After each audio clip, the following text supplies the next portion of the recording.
तडोळी तालुका खटाव कैलासवासी नारायण बाबा घुले यांच्या प्रथम पुण्यस्मरणानिमित्त हरिभक्त पारायण संतोष ढाणे महाराज यांनी वडील कसे असतात, तो आपल्या कुटुंबासाठी काय करतो, आयुष्यामध्ये त्यांनी आपल्या कुटुंबाची कशी परवरिश केली हे त्यांनी सांगितले।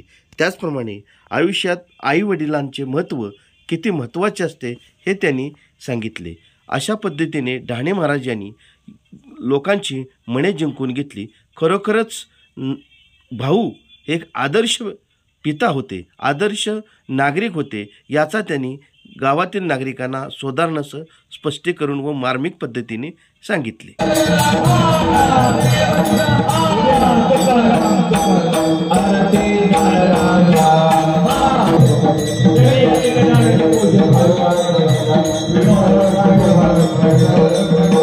मागणी तुझ्या प्रती आहे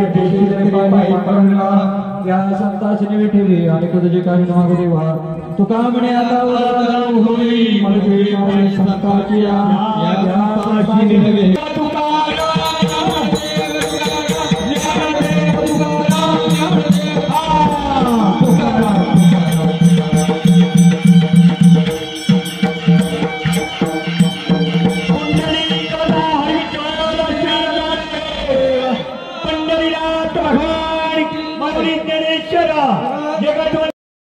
कैलासवासी संगीता विनायक खाडे यांच्या द्वितीय पुण्यस्मरणानिमित्त हरिभक्त पारायण लीलाताई खाडे महाराज पळशी यांनी आईविषयी असणारे प्रेम, तसेच एक पत्नी, आदर्श माता कशा पद्धतीने असते आणि आपल्या मुलाबाळासाठी काय करते याचे त्यांनी मार्मिक पद्धतीने सुधारणासह उदाहरण देऊन पटवून सांगितले। एकंदरीत आई ही जीवनात किती महत्त्वाची आहे हे त्यांनी समजावून सांगितले।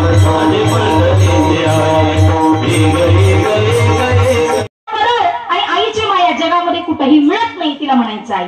या पदरामध्ये काय आहे, यदा कदाचित एखाद्याच्या ठिकाणी सवाष्ण किंवा हळदी कुंकवाचा कार्यक्रम असावा आणि आमच्या माईला बोलावणं यावं, तिला सांगावं या मकर संक्रांतीनंतर हळदी कुंकवाचा कार्यक्रम चालू असतो, बरोबर की नाही? सगळ्यांच्या गावी होतो ना तुमच्या इथं पण? ती एक अशी आई होती जी तडावळे गावातील होती, आमच्या संगीताताईंसारखी। संगीतला सवाष्ण म्हणून बोलावलंय, हळदी कुंकवाचा मान आहे तुम्हाला। आमची ताई संगीताताई सुद्धा अगदी त्या ताईंसारखी गेली सुद्धा। गेल्यानंतर सवाष्णीचा मान असतो, हळदी कुंकू लावण्यात आलं, हातामध्ये तिळगुळ देण्यात, लक्ष द्या बरं मी काय सांगते, हातामध्ये तिळगुळ देण्यात आलं। त्या आईनं ते तिळगुळ डायरेक्टच तोंडात टाकले, बरोबर की नाही?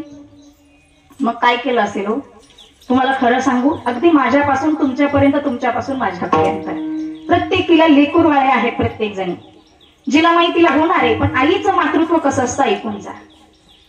या आईनं हातामध्ये तिळगुळ मिळाल्यानंतर या पदरातील एका याच्यामध्ये बांधलं आणि त्याला गाठ बांधली, सगळ्या मैत्रिणींशी गप्पा मारल्या, बोलली आणि घरी आली।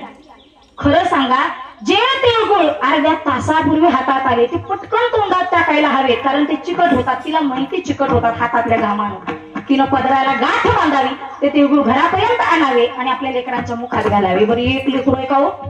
5 लेकरू, किती? 5 लेकरं, तिळगुळ एवढेशे वाटणार कसे?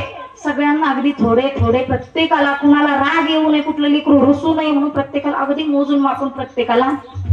खरं सांगा, आज तुमच्या माझ्या जागेवरती एखादी दुसरी व्यक्ती असते तर तिनं मिळालेले तिळगुळ तोंडात टाकून कधीच संपवले? एकमेव जगामध्ये अशी माय आहे की जिला कुणीही अगदी थोडासा खाऊ देऊ द्या, चॉकलेट जरी दिलं तरी ती घरापर्यंत घेऊन येते, तिला माय म्हणावं। समजली का माय? आता सुद्धा बाबा का कीर्तन केल्यानंतर सुद्धा जिला सांगता येत नाही ना, तिला माय म्हणावं। आई वडील आयुष्यामध्ये ते आहेत आणि म्हणून एवढं आयुष्य गोड जगा। मी मगाशी सांगितलं, फार गोड आयुष्य जगा रे, आणि जगत असताना शब्दांनी कुणाला कोणी दुखवू नका। संत कबीरदासांचं फार गोड असा दोहा आहे, जाता जाता